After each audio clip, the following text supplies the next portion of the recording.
Olá meus amigos, olá minhas amigas, sejam muito bem-vindos para mais uma videoaula de Direito Constitucional. Hoje nós chegamos à aula de número 50 e vamos estudar, agora que terminamos o artigo 5º, outros temas, outras temáticas muito importantes ao estudo do Direito Constitucional para que os senhores possam fazer sempre uma boa prova.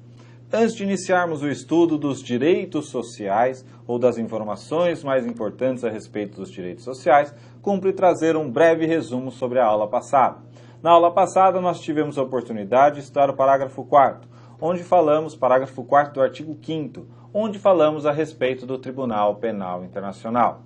Disse aos senhores, entre outras informações, que era importante compreender as principais nuances e entender que o Brasil aceitou ou manifestou adesão a esse Tratado Internacional de Direitos Humanos e que, por isso, poderíamos nos submeter à jurisdição desse Tribunal Penal Internacional.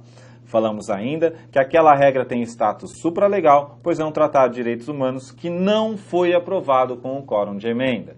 E, por fim, trouxemos aos senhores a explicação a respeito de por que é possível submeter um brasileiro nato à jurisdição do Tribunal Penal Internacional e não podemos fazê-lo e não poderemos fazer o mesmo para extraditá-lo. O motivo pelo qual eu posso submeter ele à jurisdição de um Tribunal Penal Internacional e não posso extraditá-lo a outro país. E a conclusão foi que estamos falando de um Tribunal Internacional, de uma jurisdição internacional, e não estamos submetendo ele à jurisdição de um outro Estado, por isso é sim permitido. Com isso, nós estamos aptos a iniciar o estudo na nossa 50ª aula, onde estudaremos os direitos sociais. Primeira informação importante. Professor, quais são os direitos sociais? Eu tenho que saber todos? É bom que vocês tenham uma boa noção, pois pode cair na prova algum direito que não está incluído nesse rol apresentado, perguntando se é ou não um direito social. Aqui, importante mencionar a saúde, educação, alimentação, moradia, trabalho, lazer, segurança, previdência social, assistência aos desamparados e proteção à maternidade e, por fim, proteção à infância.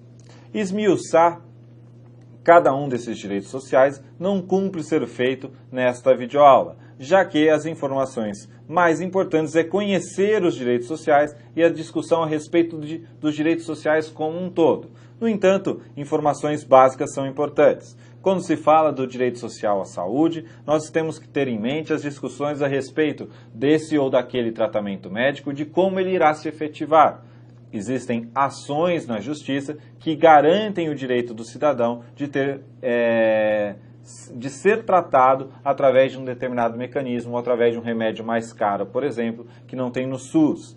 Quando se fala de educação, quer-se garantir o acesso à educação e aí conta-se com a participação da iniciativa privada. Quando se fala em alimentação, é o direito a que todos tenham uma alimentação saudável. Moradia, local para morar, e aí nós encontramos discussões a respeito do sem-teto e das invasões de determinados locais promovidos por este grupo. Discussão que não cabe neste momento nessa aula, mas é importante que os senhores tenham em mente que isso ocorre. Temos também ainda o trabalho e o lazer. Questões muito importantes, todo mundo tem direito ao trabalho. Ao lazer, nós temos aí, por exemplo, o exercício desse direito social com parques públicos, espetáculos ao ar livre, espetáculos que todo mundo tem acesso. Segurança, também um direito social muito importante e um direito social que está em discussão em razão de aumento da criminalidade em muitos locais. Depois, previdência social, assistência aos desamparados, proteção à maternidade e proteção à infância. Nós poderemos extrair daí, por exemplo, o Estatuto da Criança e do Adolescente, fala da proteção à infância, é um estatuto que visa proteger isso. A previdência social é um tema sempre de muita discussão também, assim como a assistência aos desamparados, aqueles que não têm condição nenhuma, e a proteção à maternidade. O que eu quero que os senhores fixem, fora saber quais são os direitos sociais, é que os direitos sociais exigem do Estado prestações positivas e que são direitos de segunda dimensão. Ah, professor, não entendi. Nós já estudamos isso. Quando falamos de liberdade, igualdade e fraternidade, o lema da Revolução Francesa, dissemos que se trata respectivamente de direitos de primeira, segunda e terceira dimensão. Direitos de primeira dimensão exigem do Estado uma abstenção, portanto, tem uma característica negativa. Os direitos sociais, direitos de segunda dimensão, são direitos prestacionais, direitos que exigem atuação estatal, portanto, tem uma faceta positiva. Direitos sociais, direitos de segunda dimensão, são direitos prestacionais que exigem do Estado uma prestação social. Por isso, muito importante guardar essa ideia de direitos sociais. Repassando para finalizar e irmos para o próximo slide. Direitos sociais são direitos de segunda dimensão, são direitos prestacionais que exigem a atuação do Estado, por isso possuem uma faceta positiva. Continuando. Aqui nós vamos falar dos direitos dos trabalhadores, que está contido também na ideia de direitos sociais. E trouxemos aos senhores apenas um gráfico para que os senhores possam compreender. Nós podemos dividir os direitos dos trabalhadores em coletivos e individuais. E os coletivos possuem facetas muito importantes: associação profissional ou sindical, direito de greve, direito de substituição processual, direito de representação classista e direito de participação. Veja, a efetivação dos direitos dos trabalhadores garantem a efetivação dos direitos sociais também, por isso essa relação entre eles. Professor, mas na prova de direito constitucional vou ter que saber todas as nuances a respeito da substituição processual dos direitos dos trabalhadores? Não, é apenas um gráfico para que vocês compreendam que nós, quando falamos de direitos dos trabalhadores, estamos falando em direitos coletivos e individuais. Os coletivos, os que aqui se apresentam, e os individuais, os direitos contidos também no texto constitucional. O que é importante ainda sobre esses direitos dos trabalhadores? O direito de greve, direitos de greve. E aí nós temos duas circunstâncias ou duas situações importantes: a greve do servidor público e da iniciativa privada. Isso cai na prova de direito constitucional ou em outras matérias, pois é um tema sempre latente, um tema sempre muito importante.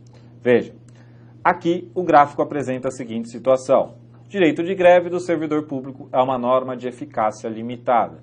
Professor, eu não sei o que é norma de eficácia limitada. Já falamos em uma de nossas aulas, mas voltaremos a isso. Norma de eficácia limitada é uma norma que existe e precisa ser regulamentada para que possa produzir efeitos. Ou seja, a Constituição garante o direito de greve ao servidor, mas não diz como ela será exercida. Existe aí uma lacuna, porque é uma norma de eficácia limitada. Já a greve da iniciativa privada encontra regulamentação.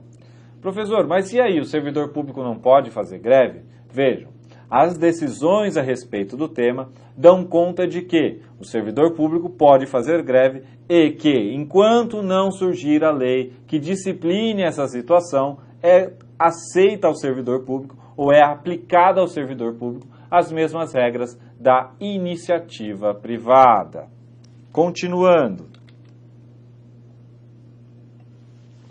Direitos sociais e princípio do não retrocesso social. Professor, o que é isso? O princípio do não retrocesso social, ou efeito cliquet, determina que o Estado não pode reduzir um direito que já foi concretizado. É um princípio muito importante para os direitos sociais como um todo. Determina que os ganhos alcançados pelo Estado ou pelo cidadão em detrimento do Estado, as prestações que o Estado já o faz, não podem ser diminuídas. Seria a seguinte situação para ficar claro: o Estado hoje ele confere ensino público às pessoas.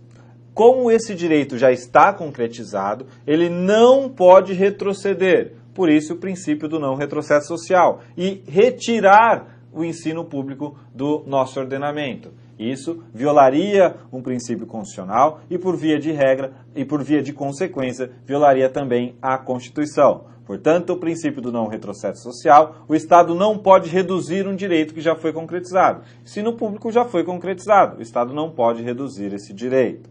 Encontra relação com outros temas bastante importantes, que já tivemos oportunidade de discutir um pouco.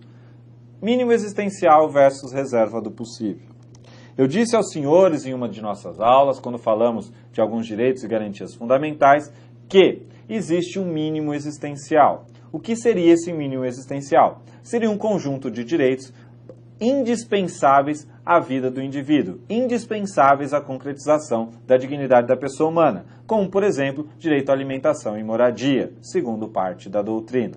E falamos aos senhores também que, em contrapartida, existe o fenômeno da reserva do possível.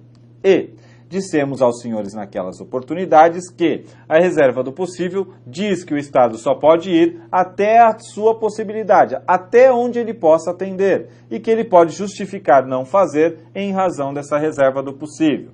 Veja, primeira informação importante aqui.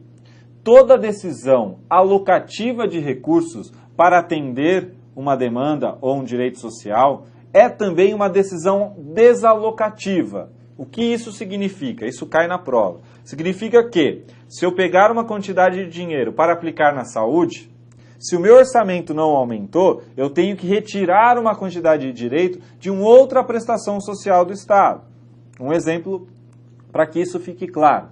Uma decisão alocativa de recursos é também uma decisão desalocativa de recursos.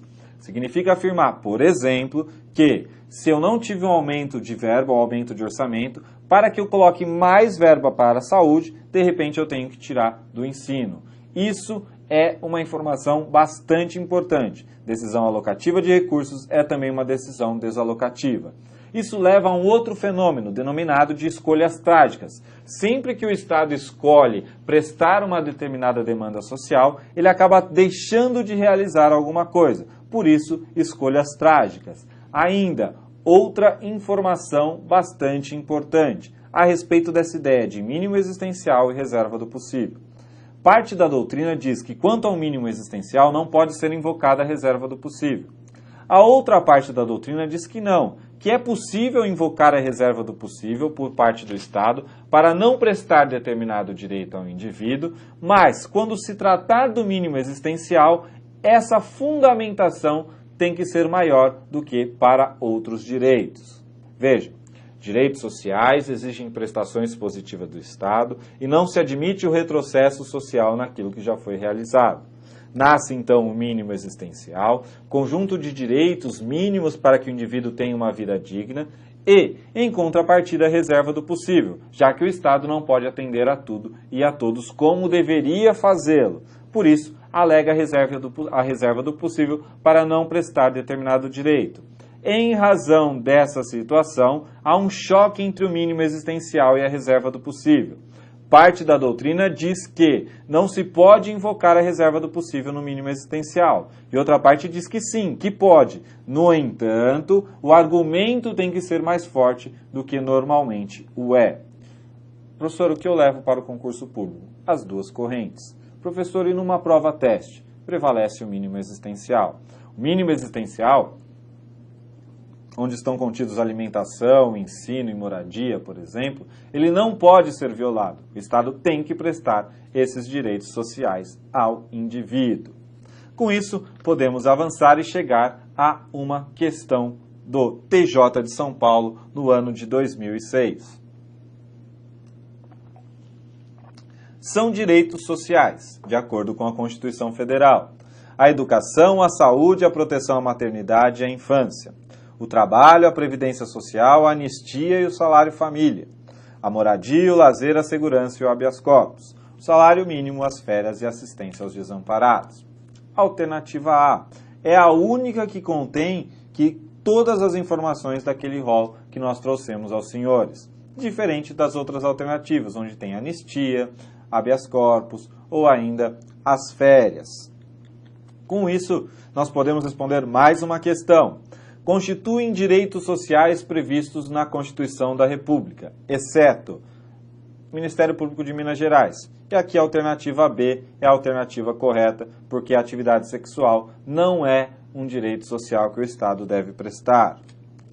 Com isso, eu deixo mais uma vez uma palavra de incentivos aos senhores, dizendo que o pessimista queixa-se do vento e o otimista espera que ele mude. O realista ajusta suas velas. Vocês são os realistas, vão ajustar as velas dos senhores, pois quem estuda para concurso público precisa se adaptar às situações e às circunstâncias que se apresentam para que possa obter êxito na aprovação no concurso. Tá aqui os meus contatos. Espero que vocês tenham compreendido o tema de hoje. Um grande abraço, bons estudos e boa sorte!